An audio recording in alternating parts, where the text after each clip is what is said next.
Did you know? Now we can loop through collection variables using Copilot Studio's latest update. Let's see it in action. Hello everyone, welcome to my channel.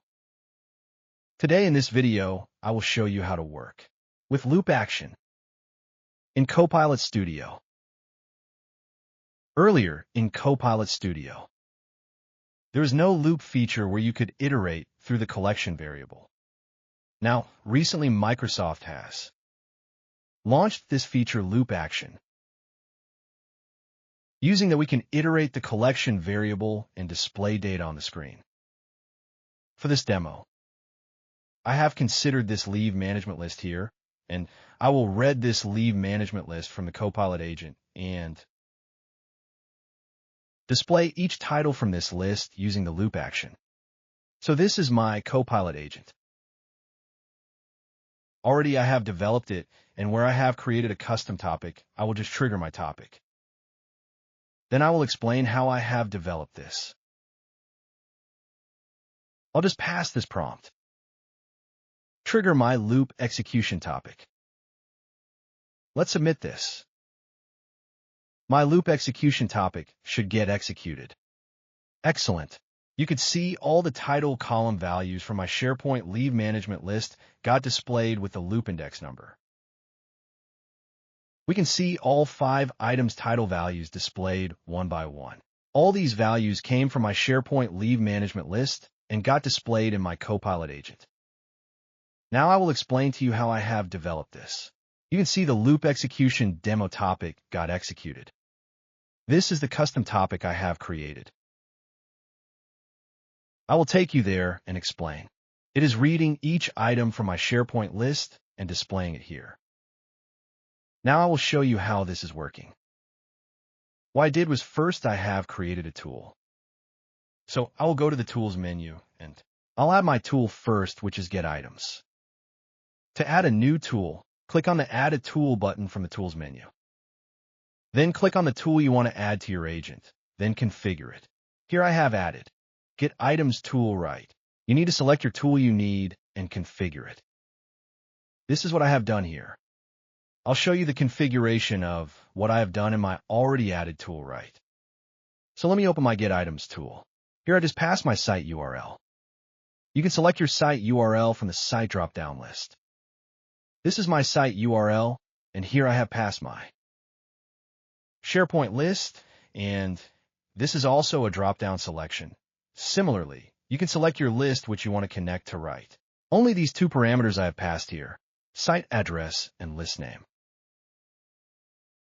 Then I have created a custom topic right. Now I'll go to my custom topic, and this is my custom topic I have created. In this custom topic, I have called my SharePoint Get Items tool. How you can call this tool? I'll show you. Click on the Add node, then click on the Add a Tool menu. Then from the Tool tab, select your tool and add it. You can see here is my Get Items tool. I have just added it here. That's it. Then I have just renamed this variable. By default, this will be created. I have just changed to user-friendly name, Get Items Results SharePoint. This variable will store the output of Get Items tool execution. This variable gets created automatically for your ease of understanding. I just renamed it. That's it. This section is the magical part, which was not there earlier. Recently, Microsoft has added this feature, loop through a list. I have added this loop through a list action. I'll show you how I did. Click on the Add node. Then from the Variable Management, go to List Management. This option or menu was not there earlier. Recently, Microsoft added this. Here you could see Modify List, Loop through a list. Skip to Next item in a loop. And End loop. These are the actions we can add from this List Management menu. I have added the loop through a list action here because I want to loop through or iterate through the collection variable right. I have added this one, then you need to configure it. Here, You need to pass the collection variable, which will be looped through.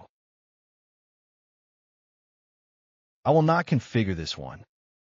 I will explain the other one which I already configured, so I'm just deleting this and we'll go to the other one. For the items to loop over parameter, I have passed the output of getItems action, that is getItemsResult SharePoint variable. This is the output variable of getItems tool. I have selected this one and passed it over here.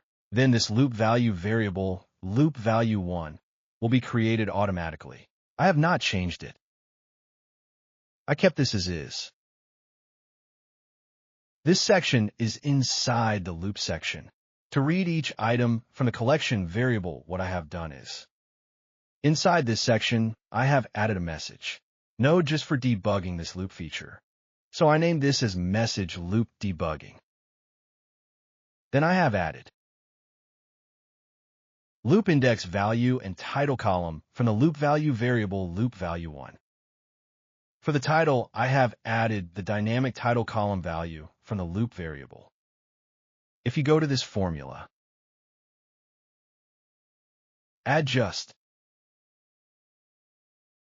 type topic, then select your loop value 1 variable. I selected this one. I can see all the columns from my leave management list.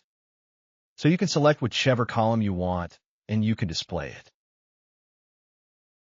So I have selected this title and passed it over here. So this is just to show you how to iterate through a collection variable using the loop through a list action in Copilot Studio agent topic. For this demo, I have connected to a SharePoint list. However, you can connect to other supported data sources as well and iterate the collection variable. So the concept of this demo is to describe and show you how to work with loop action in Copilot Studio right. Thanks for watching. Today, you learned how to loop through a SharePoint list using Copilot Studio's new loop through a list feature with the Get Items tool. This powerful update makes list automation easier than ever. If you found this helpful, don't forget to like, share, and subscribe for more Copilot Studio and Microsoft 365 tutorials. See you in the next one. Thank you.